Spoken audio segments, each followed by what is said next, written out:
So when we are in the thick of the work, the deep work, the shadow work, the removing blocks, removing money blocks, removing limited beliefs, a lot of times memories will come up that can surprise us.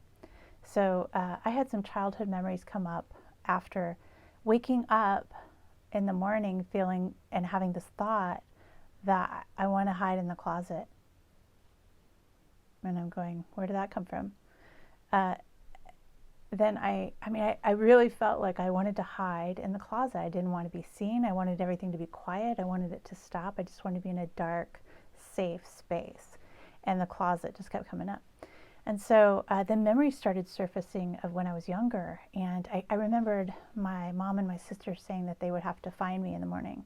And because I would be in a different place. I was rarely in my bed. I would be in the closet, I would be in my toy box, which was just long enough for me to lay down in and pull the lid over, or I would be under the bed, or I'd be in another room, tucked away somewhere. And I loved closets and little nooks. Even, I remember in my teen years, I would say 11, 12, actually not, yeah, 11, 12, I would hear the sound of my dad's Suburban, diesel Suburban. I could hear it coming from, way up the street. And I would automatically want to go into my closet and hide. And I had a really pretty setup in there, having little knickknacks and a chest of drawers with, like a little dresser. And I would just go in there, and that was my safe place.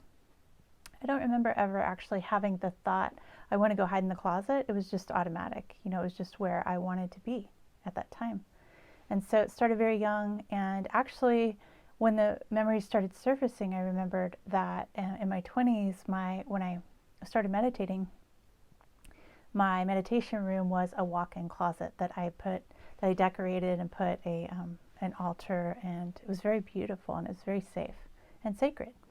So closets, there's a theme there.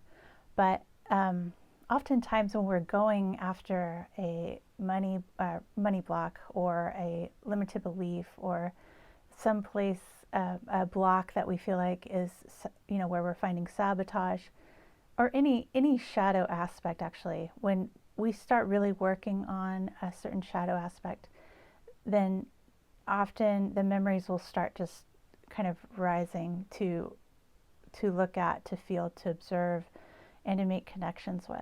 And so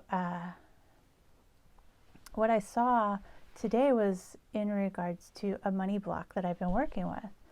And actually, I've just had the intention to remove the blocks that were around money and the aspects that were in shadow around money. And I've been talking about this.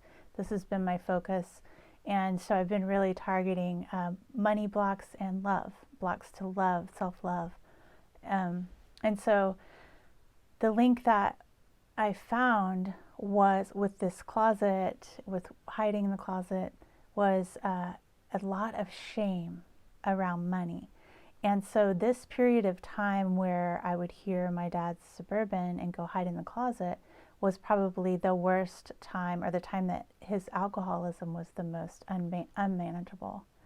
And this was also a time where he had invested a large amount of money with the big boys, the boys that were investing, they were very serious about it, and it was serious money. So he went all in and had everything to lose, and he ended up losing. So he lost our home, our cars, all of our savings, my mom's business savings, all of our college tuition, everything, literally everything. And we ended up having to leave town. Years later, I found out that he was actually on a hit list because these big boys that he was playing with were the elite in society, in this town. And this is a town that people would literally disappear accidentally. They would have accidents. So, and these were the ones that were either opposing the elite or had done bad business or had some information on them, and they would, commit suicide by being shot in the back, stabbed in the back. So it was one of those places, and I didn't get the whole story for years. But anyway, so when all of this was kind of coming together with hiding in the closet, with feeling like I didn't want to be seen, I wanted to be invisible, and this huge shame came up around being completely unlovable if you're not able to pay back money. And when I could see the direct relation with what happened with my dad, it started to make sense, because the shame was so big about that you are a bad person and you aren't even worthy of living if you aren't able to pay back money, if you aren't good with money, if you aren't able to honor your word around money. And so when this started coming up, it was almost too big to move all at once. And so it was really just, breathing into it, and I'm still working with it.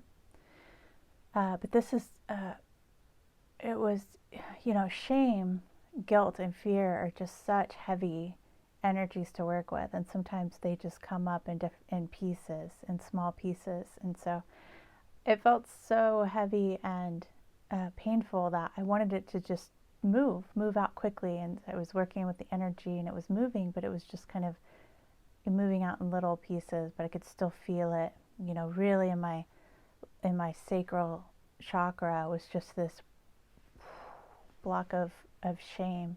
And so it was tied to, it was an ancestral link to it, that sometimes with that, it takes longer. It takes,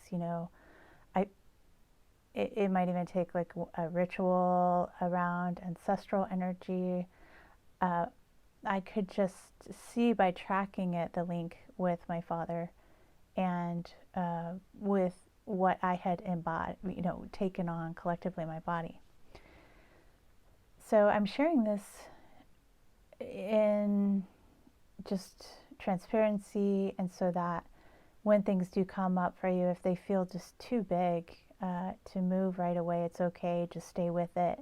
If it's something that you don't feel like is ultimately moving with just your breathing and with your exercises and with your awareness, sometimes it's helpful to go to an energy medicine practitioner or a shaman or someone that works with energy specifically around money blocks, or whatever it is that you're working on, because this was a big money block for me.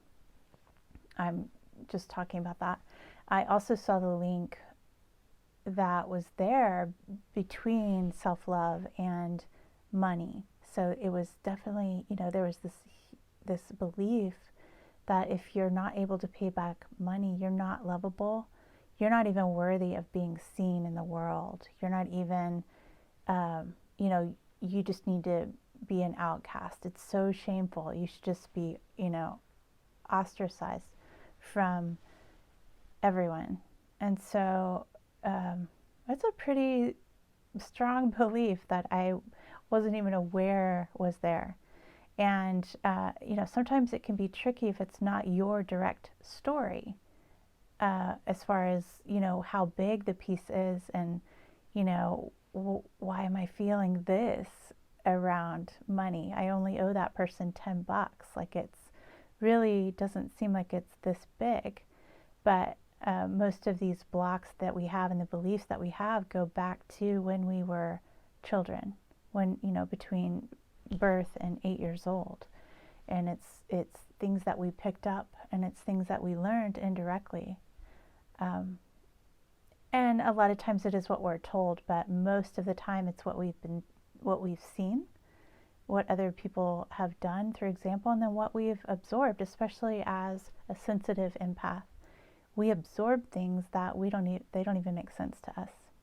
So I knew to be afraid of my dad, but I didn't know he was an alcoholic, and I didn't know he was dangerous. So that's an example that I had actually felt the energy, absorbed that energy, and didn't really know why. And so I hope this has been somewhat helpful in your process if you're also working through stuff like this. If you feel blocks that you just can't access and you want to reach out to me, definitely do. I'll put a link below the video and you can comment at any point.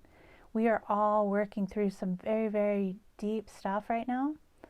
And, you know, this stuff, it doesn't end. We just get more and more refined. We just take more layers off and we find more happiness and we find more freedom and more joy.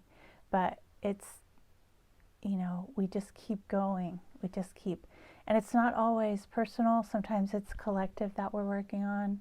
As healers, as light workers, we're working on much larger than ourselves. And so, although it feels personal and it can be connected to personal stories, each time that we remove one of these layers, each time that we remove one of these blocks, it's affecting us first, but it's waving out into community, into the collective global consciousness. And so it's not something to be embarrassed about, even though that's a very natural feeling to have, is, you know, to feel embarrassed, because when it's in shadow and it comes and it's revealed, we can oftentimes feel like, oh, that's so humiliating, that's so embarrassing.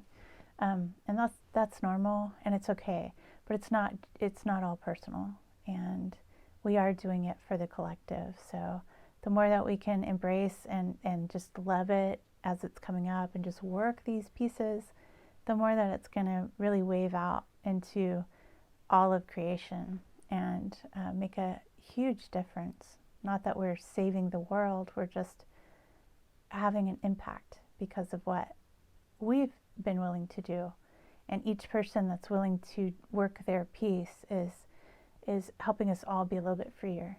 So I honor you in your personal work that you're doing, and know that you're not alone. And I know that I'm not alone, and we are all doing this as a collective one. So thank you for watching, and stay tuned.